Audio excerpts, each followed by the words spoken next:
who did not win any crowns. And I think politics basically influences our way of life, and it's inevitable. I'd like to understand the goodwill part. Please, just accommodate me for a moment. Okay. When you say you're a goodwill ambassador, how do you become a goodwill ambassador? And once you're an ambassador, what do you do? Basically, you, for instance, you identify what is very important to you and what cause you're trying to champion. And for me, I've been championing youth agendas, youth empowerment through sports, and also preaching and advocating for peace among our marginalized northeastern communities. And these are things you do out of your heart. You know, you're not paid to do this. So you're doing it out of goodwill. It's like a calling. Yes. So when you say Commonwealth, how does Commonwealth come into it? Once you are Miss Commonwealth, you automatically become Their ambassador. Yes. And how did you become Miss Commonwealth? Through a competition, and I matched a winner. Right. So when you in that space as a goodwill ambassador, what are you supposed to do? So like what cause did you pick as Hezena? I picked advocating for peace and cohesion, cultural cohesion through sports. So I started the Pastoralist Sports Initiative, and through this we hold tournaments, and we basically create an avenue where we are bringing all the youth in one platform to interact, from different clans, different communities. We give them a platform to interact and understand each other. And I believe we're trying to create peace when we try to understand each other better. Why peace? Because I come from a volatile region, and there's a lot of fights between clans and tribes, If you know Samburu, you know where it's located. It's in the central north of Kenya. And we are bordering Pokots, Turkanas, Gabras, Marians, Boranas, the people from Laikipia, the Samburu, a clan of the Samburu from Laikipia, and we are fighting with all of them. Yeah. I'm curious. Huh? Okay. These fights, they are traditional, they're historical. Yes. So, what are we fighting about? Or is it just a sport? Is it something that the community engages in from time to time, just to sort of like feel alive, and then take a break and then come back again and engage in the sport? What is all this fighting about? I think it has a lot of aspects to it. First of all, like you say, that it was a sport. At the beginning, a lot of Africans used to fight for a sport. There's even like the bullfighting, there is the wrestling in some communities. And for us pastoralists, because all we know is how to chase a cow and follow and graze a cow. So we can fight for the cow, because this is the basis of our livelihood. If you did not go to school, the cow is like, you almost worship a cow. It gives you everything, from hides and skin to sleep, from food, so if someone touches your cow, they have touched your heart directly, and you will fight for it. It's like if someone touches your family, you will fight for it without a second thought. But those were in the 60s and 70s, when our parents were young children, youth. But now with the modernization and more people knew about money. This thing called money used to be very rare at some point. So when people learned about, became so much interested with money, now it became a business at some point. Like recently, the cows that were stolen in Baragoi, we were told that the cows that were picked, because what bandits do, they just we have huge flocks of livestock. So they will go there and they selected the fattest of the bulls. Why would you be selecting the fattest of the bulls if you are just doing this for sport, or you're just looking for random cows? Or to increase It your means herd. Yeah, you can't select the fattest of bulls. And now, after some time, that is why I'm saying there is some business going on. And then there is the political instigation. We have seen clips moving around on social media of some leaders inciting communities against each other. And it's interesting because when elections are approaching, that is when conflict goes higher. So I believe there is a very strong political aspect and influence to it. And also there is the issue of grudge. These people, most of them are illiterate. They are basically, the Pokot raiders are surviving in the forest. Their families cannot even see them. The same thing with the Samburu bandits. The same thing with the Turkana or Borana bandits. These are morans within that youthful age. And they are living in the forest. They can if it's your son, you will not see him from January to December. So it's a sort of form of radicalization. These people are living in the forest and all they know is war. Yes. So there is, from what you're saying, there is a need for things to change. Absolutely. Right? Yeah. And from what you've been involved in, you're talking about pastoralist sports activity. Yes. Peace activities. What change, even if it's temporary, what change has come about from some of these activities that you had already started, that you were involved in? That's part one of the question. And then for folks who are living in the forest that you talk about, for example, who are not even, in quote unquote reality, what's happening today, how do you then intend to change that reality to be part of a new political situation? So to answer the first question, I started my pastoralist initiative about 4 years ago, and what I decided to do, I was deeply thinking of what is it that I could do to, first of all, make these young people come together on one platform and try to interact. Because I have traveled the world, and truth be told, before I left this country ever, I had no idea what happens out there. I do not understand some cultures, and it just didn't make sense to me, but it was not a basis for me to judge people for living how they live. And now with the sporting, when we hold these tournaments, we hold it at the borders of these counties. We always do our tournaments at the borders of the counties. And for instance, a place like Sereolipi, which is in Samburu, it's in the border of Marsabit, Isiolo, Meru and Samburu counties. And we bring people from these pastoralist communities to compete. And once I make sure they sleep together. Well, girls in one place, boys in one place, they interact, and they eat, they share meals. There is entertainment, and I'm lucky because whenever I have this tournament, I have musicians from the regions who are volunteering to come and sing and entertain the youth throughout. And then they play, of course. And so far, I see there is a change of mindset because they are learning each other. They are, for once, they're having a platform where they're able to sit and interact. They have never had that before. They grew up with this mindset that we are enemies. Right. Yeah, if it's even engraved in the culture, because you grow up, you're being told Turkana is a thief. The Turkana is told Samburu is arrogant, and mchokozi.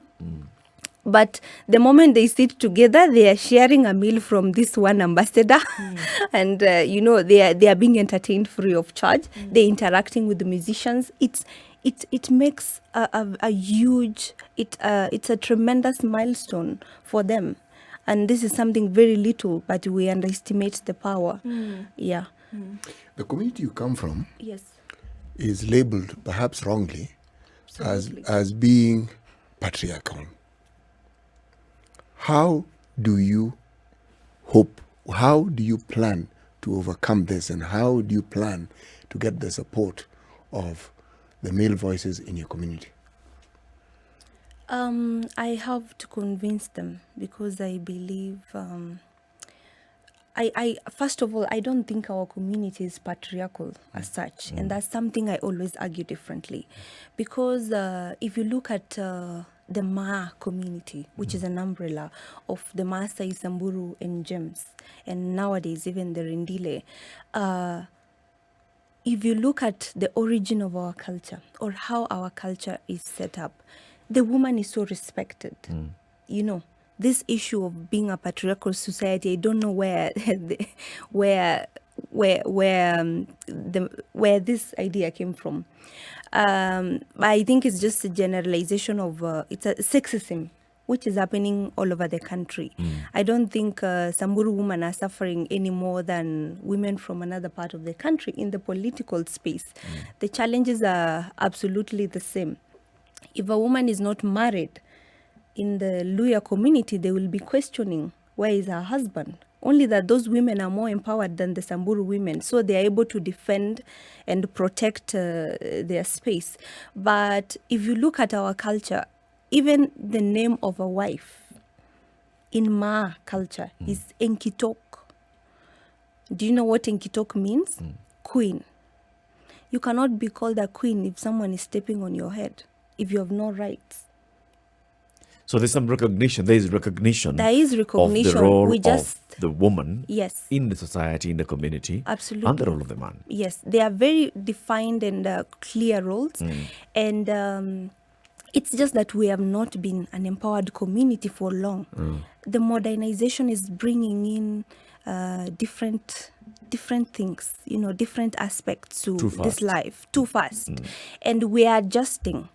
It's like, if you go back to our culture, there are clear roles for men and women. If I own livestock and my husband, for instance, has his, my livestock, of course, will be within his. My cows will not be touched if I protect them, you know. But if you are a coward and quiet and too modest, of course they will be sold, and his will never be sold, you know, which I think cuts across every other community. So now that you're actually now shedding light and I know trying to debunk this perception that there is that patriarchy in, let's say, even the pastoralist communities. So the Maasai woman, the Ma woman, is positioned somewhere in the community. I mean, the Ma woman is the one who even builds a home. Yes. The Ma woman is the one who's in charge of the goats and calves and sheep and all, right? Yes. And the small boys and bringing up the children. Is a Ma woman allowed to own property culturally? Culturally, yes. Growing up, I have seen, I think I've owned livestock since I was young. Within my father's cows, there was always my favorite cow, which was spotted black and white. And all my siblings owned cows, and even my uneducated relatives from our extended family. I saw my aunties owning livestock. Even my grandmother owned livestock within livestock. That was the property. That was the property for the pastoralists. But nowadays, and we had grass-thatched houses or mud houses. And right now, we're having, you know, flats, investments. We are adjusting, right? You know, originally the man would own maybe a property somewhere else. That is what is property. But I also consider the livestock was a property. I cannot just say that the Ma woman is not allowed to own property. So many women own properties. Yes. So when it comes to like political leadership, we have seen obviously that it's actually possible for men to elect women. We have seen for a lady like my son Leshomo. Has been there for a long time. Yes. Senator like Naisula Lesuda was nominated senator, and then she went to a constituency and got a vote, and now she's a member of parliament. So it's possible for the people to elect a woman into office. That is no longer an issue. Or are there still hurdles for a woman in the Samburu community seeking elective posts? People will elect men. Samburus will elect women, and it's just that you have to really convince people, like any other leader should. Like Sheryl Sandberg says that I hope one day there will be just leaders and not female leaders. If you're a good leader, you should be able to convince people to elect you. Yes. The people in the area who are clearly who you'll be looking to, or what you're looking to now. Are we looking at representation? Because we've heard many times that a lot of people in this part of the country are looking for representation at a national level. Is that what you're looking for?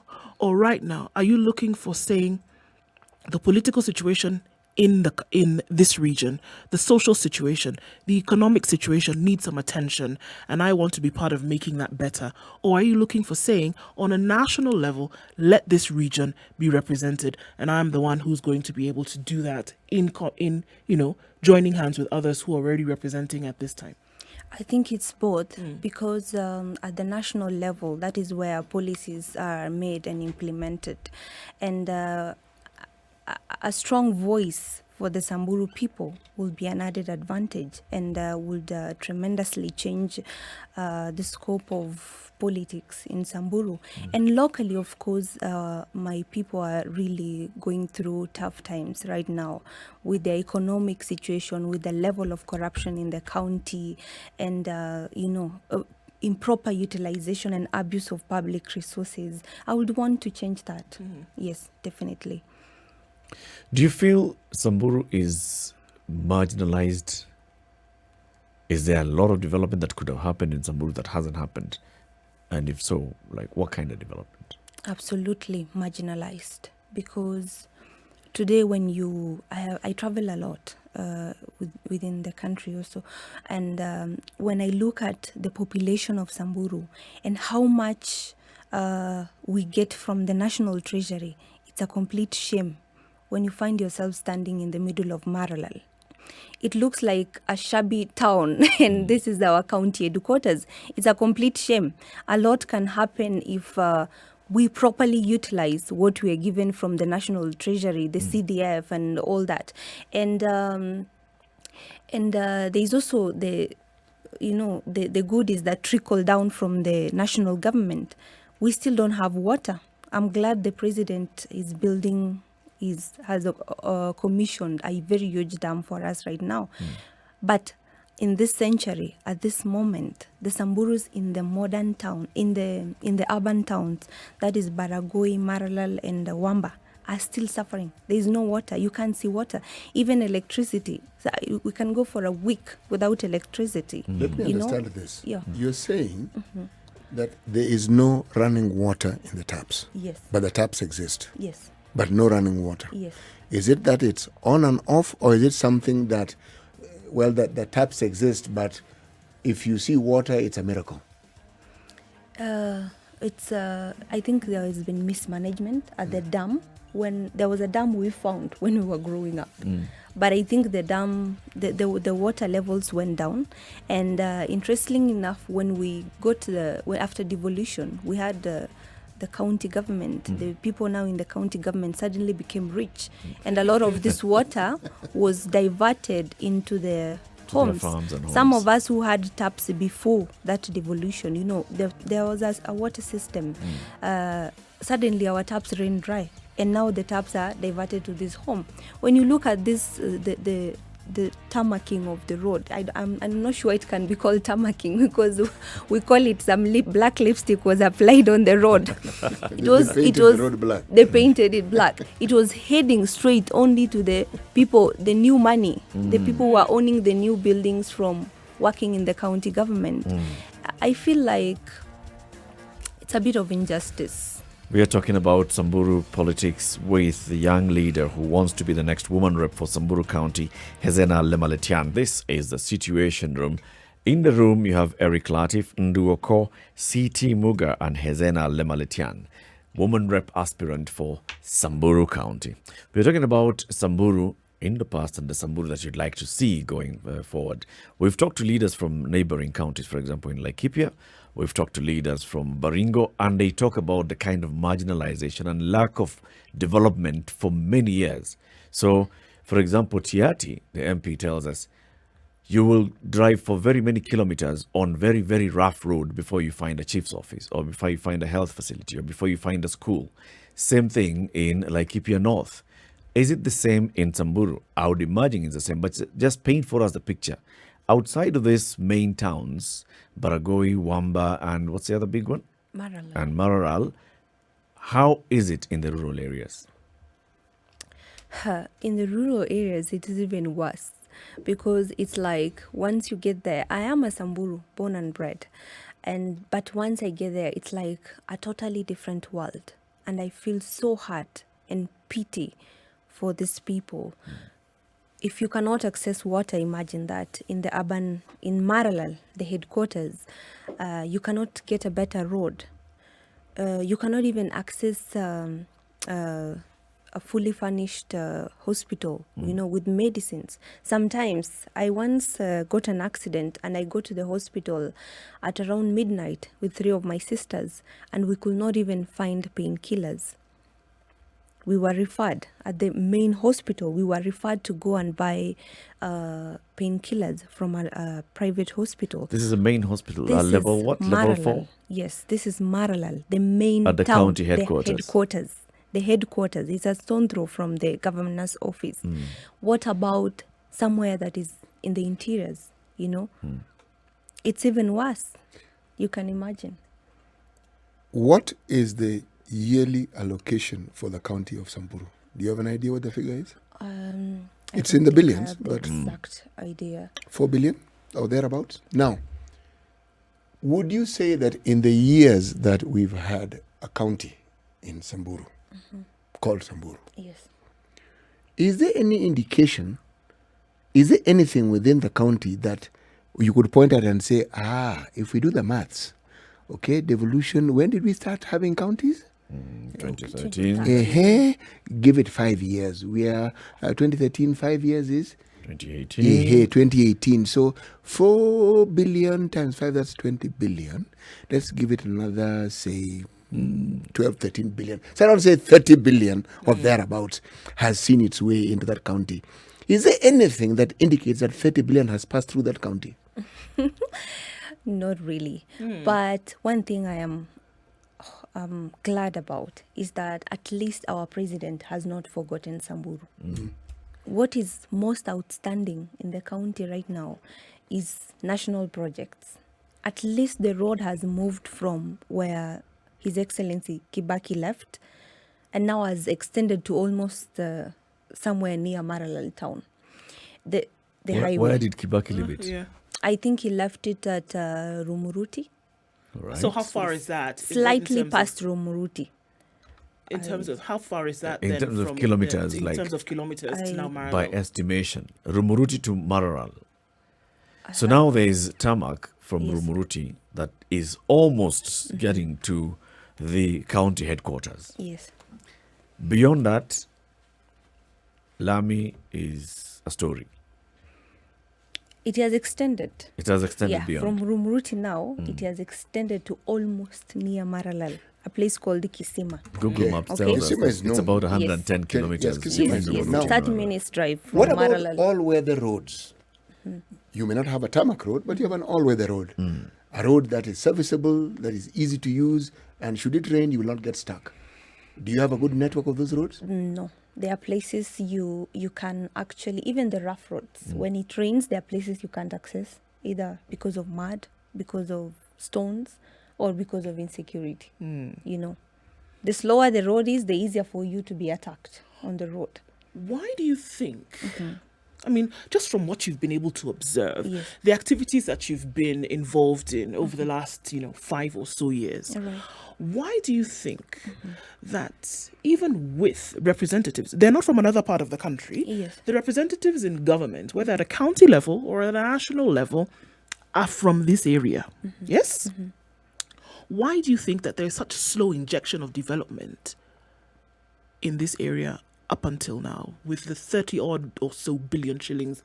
That's just the money. But then we're talking about local representation, we're talking about local expertise available, we're talking about people who still live there. It's not a ghost area, there are people there. Why do you think there's such a slow injection of development? I think basically it's because of corruption. Our county is one of the counties that the governor was charged with graft and currently out of office because of a case involving embezzlement of public funds. And it's very sad because all these people who have been mentioned in these corruption cases are vying for all positions, starting from women rep to the top. You know, you allow me to say you steal public monies in the national government. You go back to the county and tell them I want to be governor. It just tells you that for some counties, unfortunately, like Samburu, corruption was devolved. You know, when counties are receiving stadiums and big projects, you know, because their members of parliament are lobbying for them, we are instead receiving corruption in balls. What I find tragic, though, And go ahead, please. and like I said initially, given the population of our county, we are about 300 and something thousand, 360, roughly 360,000. And you look at the money that was allegedly embezzled. You ask yourself, this amount of money could have transformed every single person's life in Samburu. But this money just got lost into a few pockets. And you see there is development, which is in public homes. property, yes, in people's homes. And you start asking yourself, people suddenly became rich, but the families where they came from are still struggling. No water, no security, no food. So many families in Samburu starve for 2 days before seeing food. Forget about water. We are living like camels. What is the involvement of people in politics? And I'm not talking about the odd individual who wants to run for a national or county position. I am saying, what is the position of these 360,000 people in the decision when it comes to choosing their leaders? I think that is where the other problem lies. And I'm sorry, there's so many problems in Samburu. No, that's It why is you want to better be a to leader, say so them. you identify the problems and see And, the solutions. Right. So the more I got, in fact, what triggered me to go and seek for an elective post was when COVID struck. I saw how people within the urban centers, the leaders, were providing food to their community, but I was not seeing anyone providing food to the Samburu people.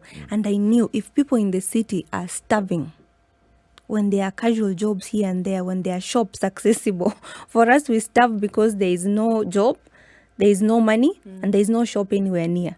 You know, so I thought, okay, let me also, I was doing a food drive, charity, to supply food and masks to the Samburu. I supplied over 20,000 masks in Samburu and food to most families within the very dry areas. And I thought, the more I met these people, and they were crying to me, they were telling me, they were blessing me so much and shedding tears because simply I gave them a packet of unga or something like that. And I kept, you know, because I have this call within me to change the lives of people. I kept insisting and telling them, you need to elect better leaders. You need to know that whoever you're putting in that office is there to represent you and change your livelihood, is there to enable you get some food and fees for your children. And they kept telling me, there's nothing. We just give them the votes and they go and sit there. I told them it is your mandate to ensure that they don't sit there. So that moment I discovered our people are not empowered enough to understand how much right they have through the ballot and how much right they have to make a choice of who they want. And then I started my campaign like civil education. So I would gather people and tell them what the role of each office does. And they were shocked completely because they had no idea In fact, they were, it was a wake-up call for me because they were like, what? You mean that is what that office does? So they are staying with our money. I told them, yes, it is your money. It is public resources. It is Right. meant for your own use. And that is why my campaign slogan is resources to the people. So you want now to go to the National Assembly Yes. to represent your county at the National Assembly. What do you hope to achieve as a member of parliament sitting in the National Assembly that will then benefit the people of Samburu and also benefit, because when you're in the National Assembly, you are passing a vote that determines taxation for all of us, that determines revenue allocation across the country. How do you expect to be that you are going to do your job different from what we've seen before? I basically expect to be a voice, an extra voice, and a loud and strong voice for the Samburu people and more so for the marginalized communities. Because if I just wanted to impact only my village, I would maybe seeking to be an MCA, but I feel like the minorities need more representation. And I don't also think the problem with our country is the laws. We have the laws. We have the policies. The problem with our country is the implementation of those policies. What can we do better to make sure that we are putting enough force to ensure these policies are implemented? Okay, now I have to ask this. Okay. Many people who are aspiring politicians or who aspire to be politicians and are now fully fledged, not just politicians but elected leaders, many started off exactly like you. They were idealistic, they had good ideas, but more to the point, they had good intentions and they had the energy to carry this thing out. Then they get to parliament. When you get to parliament, I'm going to ask you this question. What happens? Because people get there and suddenly there is a metamorphosis. The person you knew and the person who is now in parliament, different person completely. That interest they had in the people somehow is vanquished. Within, give it maximum 2 years, gone. You're looking at a very different person, different narrative. When they talk to the public, they say the same things, but there is nothing to demonstrate that what they meant before is what they are doing now. How do we know that you are going to be different? Basically, right now I cannot put the cart before the horse, but I know myself. I know I'm a person of integrity, and I should have chosen to be a beauty queen, to slay and catwalk. It's nice. But very nice and very comfortable. I don't need to use my brain or think. And but here I am fighting for a space where I'll be forced to think, I'll be forced to act. And I'm a youth also. I think we are living in the moment. We know where the shoe pinches. And us being there, we'll be making decisions that directly influence our life. Right now, most of the people who are there are making decisions which influence our lives. But this is our generation. This is our time. I think we will set a good precedence. I believe, with the grace of God. What is your campaign? I'm trying to find a word, not profile. Slogan, mantra. Portfolio, brand. That's the word I was looking for. Okay, so coincidentally, I started the slogan Kidimai in Samburu, or Maitoro Pilongopang.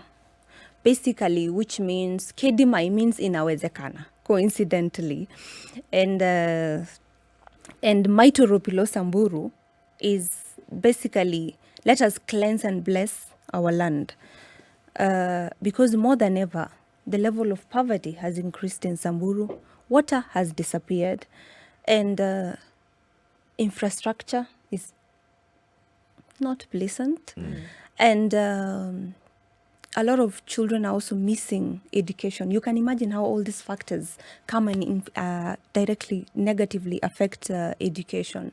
The health sector is down, and there is insecurity also. The insecurity has been excessively rampant because in Laikipia, those are still Samburus.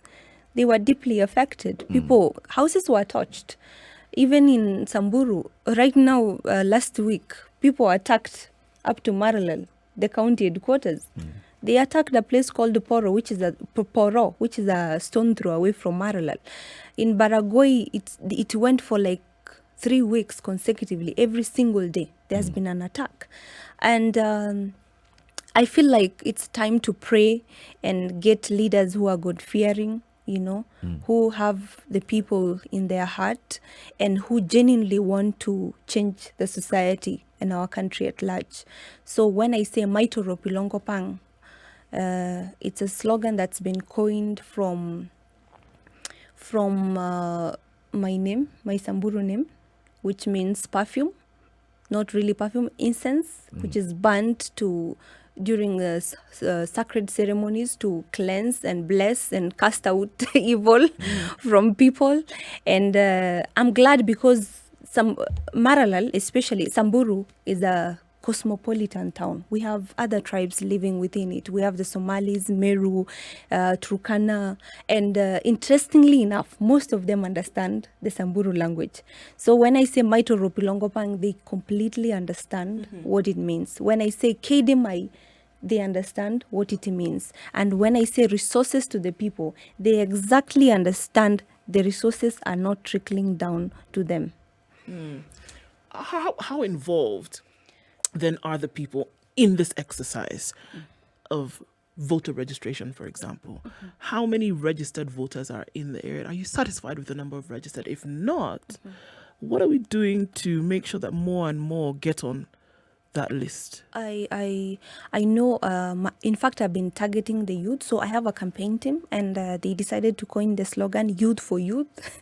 They are saying all the youth who are, of all the people who are vying, she's the only young person. She's the one, exactly. So they are like, we will vote who we want in other seats, but this one, we are going for the youth.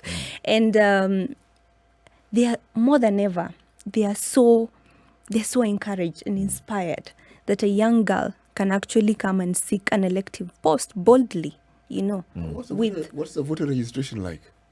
A bit slow, but we are doing better than most counties. That is something positive about Samburu County. I've been having a representative at ward levels, my people, and I've been asking them to mobilize them. I've been doing posters on social media because our generation is all over the social media. And I'm sharing posters every often on my social platforms. And the problem, though, is not even the registration. A lot of youths do not have IDs, identity cards. So I'm facilitating some of them to travel to get IDs. And hopefully the processes will be sped up by the government.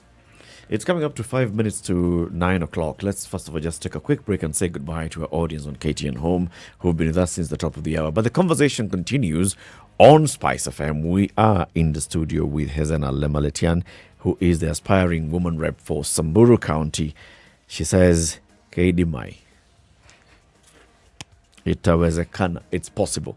And that is what she's basically campaigning with, that it is possible to have this generation of young leaders getting to national leadership and changing the narrative all the way from the top. Pink says, I hope the reality of politics does not make you cynical at the end. You seem to be joining politics with a sense of purity of mind. And she says, go there and retain that. This is Kenya's biggest conversation. Good morning. This is the Situation Room, the only way to start your day. Spice up your life. So we have 5 minutes to the top of the hour, and then we say goodbye to you, and we wish you all the best. We're talking about the youth getting active and getting more engaged in politics, and there's something that there you've raised, which is the fact that very many youth in Samburu County, and in fact countrywide, in various parts of the marginalized communities, do not have access to IDs. That means that they cannot register as voters. So what is it that needs to happen to make sure that as soon as somebody turns 18, they're able to get their ID as soon as possible? I think the grassroots leaders need to be more involved in facilitating this, because there was a place I went, for instance, and I was told that there was a deliberate move not to give some youth IDs, and these were people who are 25 and above. And so I told them, why do you think there was that move to deny you identity cards? You are Kenyans, you've grown up here. And they were telling us they have no idea. So what I did, I went to the registrar of persons, and I talked to them, and luckily enough, they accepted to start the drive to get this youth IDs. So I think what needs to happen is local grassroots leaders need to stop interfering too much with who gets the ID or not. I think that is a function of the national government. They have their rightful offices to do the job. You know, what you're doing isn't really new in this sense. It is a good thing. At independence, most of the leaders that we had in this country were youth. Jomo Kenyatta and Jaramogi Oginga Odinga were clearly not youth. But very many of the people who had positions of authority even within government, they were young. Yes. And if they were able to steer this country when we didn't know as much as we do, I believe very sincerely, the youth in this generation can actually do perhaps an even better job. Yes. Because they have infinitely more information than that group of young people had at that particular point in time. Yes. Yes. Hezena, They speak to the invented. youth. Speak to the youth who are listening to the show today. Those who want to join politics and positions of leadership from whatever level, whether they want to be MCAs or go all the way to senator, governor. And those that are looking for a change in leadership, what would you tell them? I might actually get emotional and cry if you Go tell me ahead. to speak to the youth. Go ahead. You have Because, 1.5 minutes to summon the tears. I think I need to call on my fellow youth and tell them that when we were young, they used to tell us, our parents used to tell us that we are the leaders of the future. That future we so long waited for is here. Now we are the leaders of now. And the decision we are going to make will directly influence where our country will be in the next few years. And there is nothing as horrible as living in a country that, is shattered, a country that has no, what can I say, in a strong country, basically. We should be directly involved in the decisions that affect our lives. And that starts with the ballot. That starts by us intersecting instinct and intellect. That starts by us deciding to vie for these political seats, because this is our time. Bas. Yeah. And KDMI. KDMI. Had the other one? Inawezekana. Maitoro He says Pilango it so Pian. well. Maitoro Pilango Pian. Maitoro Pilongo Pang. Bas. So good with Thank you very languages. much. Thank you very much, Hezena Lemaletian, for joining us this morning in the Situation Room. We wish you all the best. As the campaigns continue and the conversations continue, we'll invite you to come again. Thank you so much.